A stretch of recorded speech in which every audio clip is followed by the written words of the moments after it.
So who knows the difference between a catfish and a lawyer? One's a bottom-dwelling mud shoveler and the other's a fish. Show of hands, who's had a bad experience with a lawyer? Come on, don't be shy. Who's had a good experience? Right. One of the challenges I had when preparing this paper was to work out how to talk to a lot of crusty bus people about what is a pretty dry subject without your eyes glazing over. So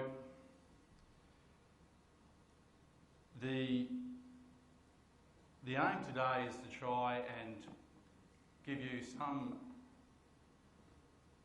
benefit of the experience that transit systems have had over the last 4 years, and to provide you with a few tips that may help you going forward.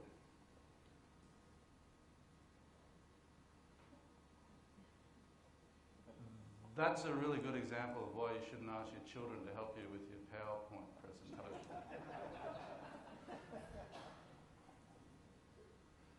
All right, so what's been transit systems experience?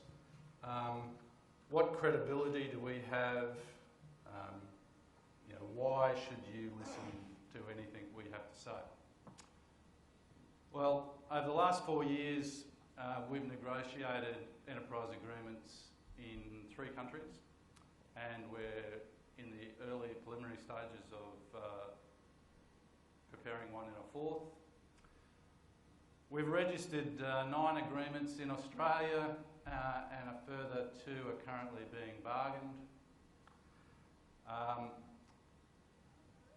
We've had to deal with some of the more militant unions over that period of time.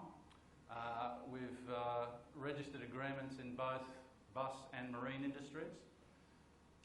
We've been to the Fair Work Commission over 35 times, taken either responding to applications or bringing applications ourselves directly in relation to enterprise bargaining or issues associated with enterprise agreements. So we've been around the block a bit. In those trips to the Fair Work Commission, we have yet to have an adverse finding or decision handed down against us. I like to think that's because of good management. I like to think that's because we approach the process in a logical, calculated way.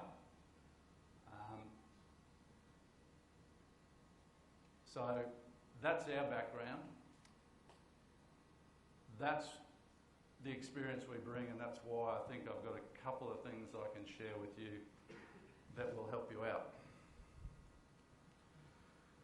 I have it on good authority that the unions are looking to employ high-profile bargaining representatives in the future. So if you see this team coming towards you, be very careful, particularly the guy in the centre. He's known to be volatile. I hear he has a ballistic temper. He's been known to go nuclear every now and then. All right. So what have been some of our observations about enterprise bargaining? First one is that unions will say one thing, but they'll accept something else. Unions will say inflammatory things to get members, to undermine your agreement or your bargaining, but the reality is what you need to do is get the unions out of the bargaining and speak to the representatives themselves to actually drill down to find out what they really want. Because what they say and what they want are often 2 completely different things.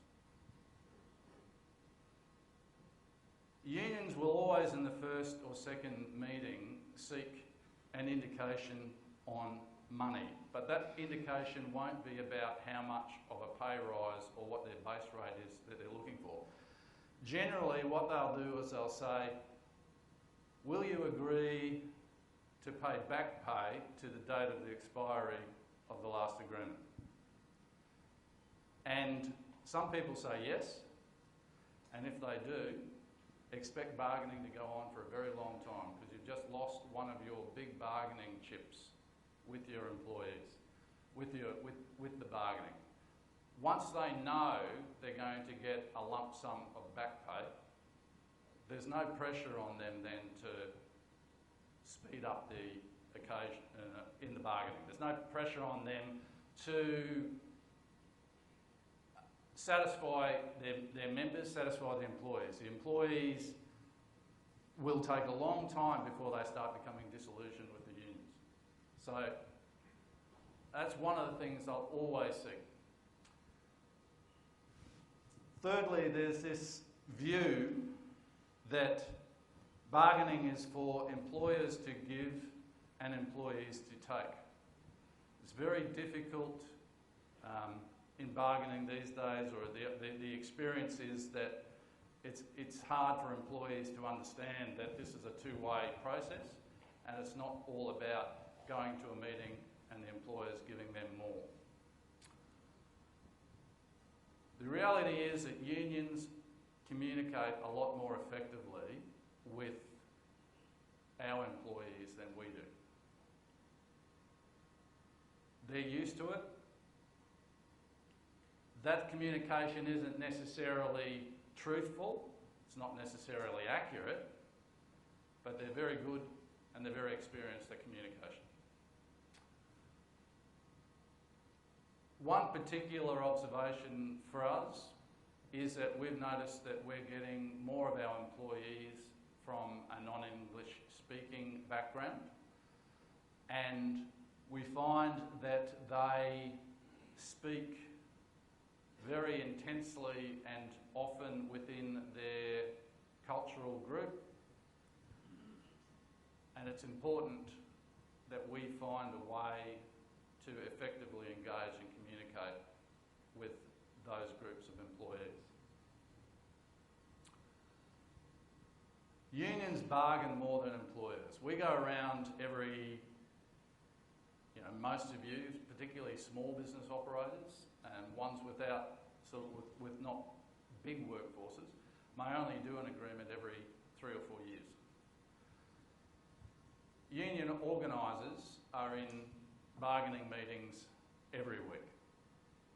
Every week. They're doing it 2 or 3 times a week with a vast range of employers. They have more experience and knowledge of the bargaining process generally than most of us. That's not to say they're as good at it.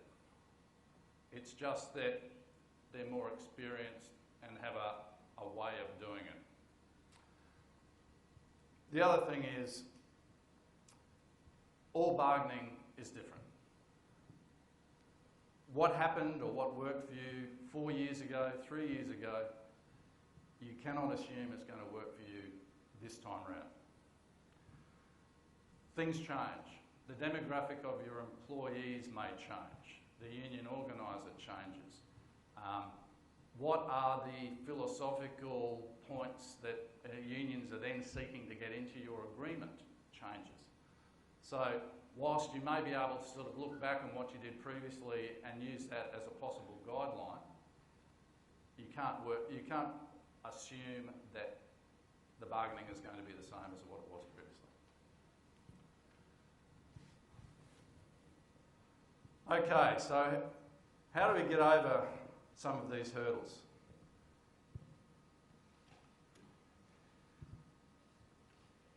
I want to give you just a couple of points. I think the most important thing is you've got to assemble a balanced bargaining team. It means you probably need someone from management, someone from operations, someone from payroll as a standard. You know, they're the underlying. You may also choose to have someone from HR, you may have legal, you know. It's up to you, but you need to get people with the range of experiences so that when you're in a bargaining session, the unions will suggest something in relation to an hourly rate or an allowance. More than likely, your payroll person will be able to sort of give you some guidance on that.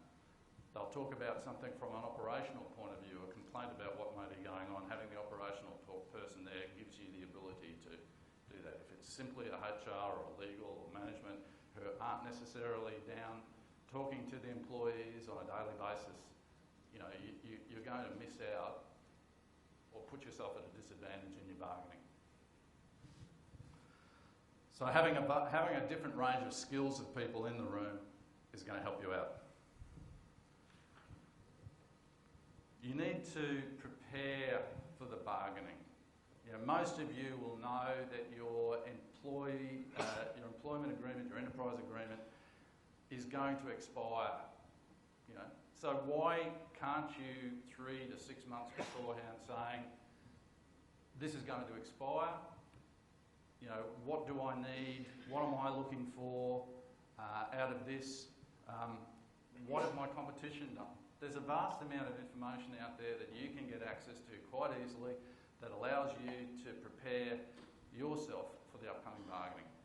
Such things as just, finding out, going to the Fair Work Commission website and looking for agreements that your competitors have entered into recently. Reading those, you can get an idea of what the unions are looking for in key issues. You can see what other people are paying. It gives you a much better understanding and knowledge so that when you go into a meeting, go into bargaining, you're prepared. Brings me on to point 3, do your homework. Same thing. Work out what it is you're looking for. What are the key points you want in the agreement? Don't be scared to try and link pay increases to productivity.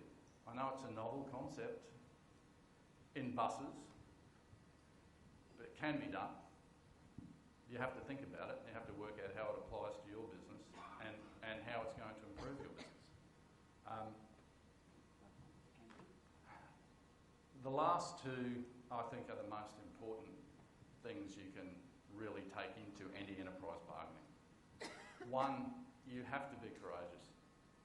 You have to be courageous. You have to have the courage to stay there. You have to have the courage to follow your convictions, not concede on important issues. And you have to be patient. Workplace bargaining, enterprise bargaining, there's no time limit on it. There's nothing in the legislation that says it has to be done within this period of time. We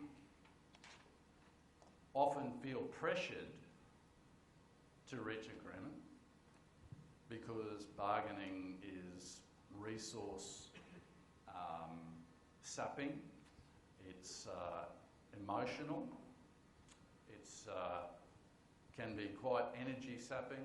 It takes you away from your normal productive work that you're doing.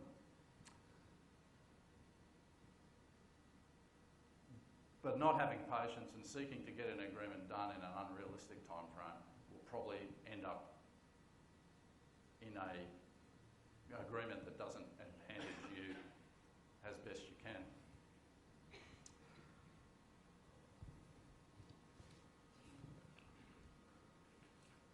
So I was in Washington recently and I was walking across a bridge across the Potomac and I came across Secretary Clinton, as I understand she still is at the moment, and she was crying.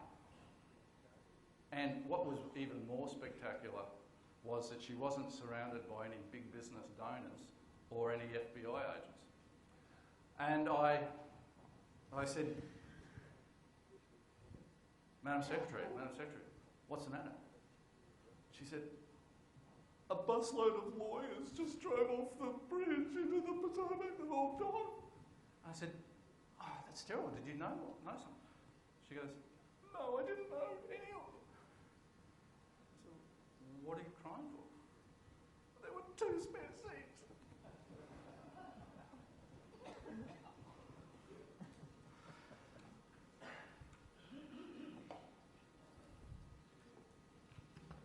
Just to wrap up, I can't guarantee if you take any of these points to heart that your bargaining will be successful. There are too many independent factors and unique factors to each of your own businesses that don't enable me to ensure that this will be successful. What I do believe that if you adopt some of these strategies, that your bargaining will be of a higher quality and more effective. Unions generally come to bargaining with a philosophical viewpoint and entrenched positions. Our experience has been that over a period of time, if you come and tell them at initial meetings what it is that you're prepared to provide, and you draw the line and keep bargaining and keep listening to what they have to say, but also going back to the point is, this is my point and this is what we told you initially what this was. Over time, you'll generally find that you'll end up with a result that gets you here. All right, that's all I have. Thank you very much.